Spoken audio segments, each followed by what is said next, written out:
Sir మరి అంటే మీరు ఫస్ట్ నుంచి హీరోగా ట్రై చేస్తే చాలా బాగుండేది కదా. హీరోగా నాకు ఎప్పుడు హీరో అవ్వాలని లేదు. ఆ శ్రీనివాసంతి లక్ష్మి క్యారెక్టర్ నేను చేయగలను అని చేశాను.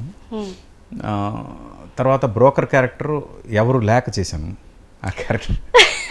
ఆ కథ అంటే అదే నా కథలు ఎలా ఉంటాయంటే హీరో ఓరియంటెడ్ స్టోరీస్ కాదు, కథలో క్యారెక్టర్ ఉంటుంది అంతే. ఆ క్యారెక్టర్ లీడ్ క్యారెక్టర్ అంతే, కానీ అతను హీరో కాదు. ఇప్పుడు బ్రోకర్ కానీ మనలో ఒకడు కానీ దానిలో ఏంటంటే ఒక క్యారెక్టర్, అతను హీరో కాదు. ఒక హీరో ఇమేజ్ ఉన్న వాళ్ళకి అడిగితే వాళ్ళు చేయరు, ఎందుకంటే అది హీరో ఇమేజ్ లేదు కదా అంటారు. అందుకు తప్పనిసరి పరిస్థితిలో నేను యాక్టింగ్ చేయాల్సి వస్తుంది, కానీ నేనేమి యాక్టర్ని కాదు. సార్ అంటే మీరు మంచి మంచి మూవీస్ చేశారు అండ్ మంచి యాక్టర్ కూడా. అంటే నీకోసం మూవీ తోటి మ్యూజిక్ డైరెక్టర్గా మీ కెరీర్ అలా బ్రహ్మాండంగా సాగిపోతుంది కదా, మరి మధ్యలో ఎందుకు ఇంత బ్రేక్ ఎందుకు తీసుకున్నారు? ఏలే మంచి సినిమాలు చేద్దామని ఆగడం అంతే. మంచి ప్రొడ్యూసర్లు దొరకాలి, మంచి సినిమా చేయాలి, అంతేగాని నేను ఇప్పటికి కూడా నా కెరియర్ బిగినింగ్ నుంచి ఈ రోజు కూడా రోజుకి 18 గంటలు పనిచేస్తూనే ఉంటా.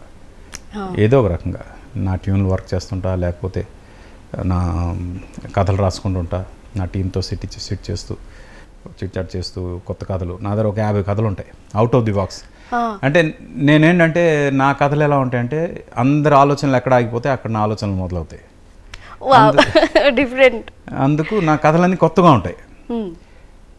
ఆ కొత్తగా ఉండే కథల్ని కన్విన్స్ చేయడం చాలా కష్టం. ఆడియన్స్ కన్విన్స్ చేయొచ్చు, కానీ ప్రొడ్యూసర్ని కన్విన్స్ చేయడం చాలా కష్టం. అది ఛాలెంజ్ అనమాట. సో ఆ ఛాలెంజ్ అనేది చాలా. బట్ ఇప్పుడు ఓటీటీ వచ్చిన తర్వాత థ్యాంక్ఫుల్లీ డిఫరెంట్ కాన్సెప్ట్స్ చూడడానికి ఆడియన్స్ ప్రిపేర్ అయ్యారు, కాబట్టి ప్రొడ్యూసర్కి అర్థమవుతుంది ఓకే ఇలాంటి డిఫరెంట్ కాన్సెప్ట్స్ వస్తే చూస్తారు అని. అంటే సార్ ఇప్పుడు కాఫీ విత్ కిల్లర్ అంటే ఈ మూవీ చూశాక అంటే అల్లు అరవింద్ గారి రియాక్షన్ ఎలా ఉంది అండ్ ఇండస్ట్రీ నుంచి కూడా రెస్పాన్స్ ఎలా ఉంది? అంటే అల్లు అరవింద్ గారు చూసారో లేదు నాకు తెలియదు. అల్లు అరవింద్ అంటే ఆ టీం చూసారు, టీంకి బాగా నచ్చింది, ఆ టీం బాగా నచ్చింది. అండ్ అంటే నా పర్సనల్ ఫీలింగ్ ఏంటంటే మలయాళం సినిమాలు మనం చూస్తాం కదా, మలయాళం సినిమాలు చూసినప్పుడు మన తెలుగు వాళ్ళు ఎందుకు ఎలాంటి సినిమాలు తీయట్లేదు అనే ఫీలింగ్లో చాలామంది ఎక్స్ప్రెస్ చేస్తుంటారు. కాఫీ విత్ కిల్లర్ చూస్తే ఆ ఫీలింగ్ పోద్ది. Okay someone has started this trend, మన తెలుగులో కూడా ఇలాంటి సినిమాలు వస్తాయన్నమాట నెక్స్ట్ అని ఒక ఫీలింగ్ వస్తుంది. ఓకే సార్, అంటే జయం, నువ్వు నేను, మనసంతా నువ్వే, అంటే ఇలా బ్లాక్ బస్టర్ హిట్స్ అన్ని మళ్ళీ మీ దగ్గర నుంచి మేము ఎప్పుడు ఎక్స్పెక్ట్ చేయొచ్చు? నేను ఒక మ్యూజికల్ లవ్ స్టోరీ ప్లాన్ చేస్తున్నా, ఒక 8 పాటలతోటి. రైట్ ప్రొడ్యూసర్ దొరికితే డెఫినెట్గా మీ అందరికీ మళ్ళీ బ్యాక్ మేమైతే చాలా వెయిటింగ్ ఆ గోల్డెన్ లవ్ డేస్కి తీసుకెళ్తాం. Yes we want from you sir, eagerly wait చేస్తున్నాం. అంటే ఇప్పుడు సినిమా తీయడం అనేది అంత ఈజీ కాదు అని కొందరు అంటుంటే, ఈజీ అని చెప్పి కూడా ఇంకొందరు అంటూ ఉంటారు. అంటే దీనికి మీరు ఏమంటారు? ఈజీ కాదు, ఈజీ రెండూ ఉన్నాయి. ఎందుకంటే ఒకప్పుడు ఫిల్మ్ ఉన్నప్పుడు చాలా కష్టం, అంటే ఫిల్మ్లో సినిమా తీయడం, జడ్జిమెంట్ అదంతా కొంచెం కష్టం ఉండేది.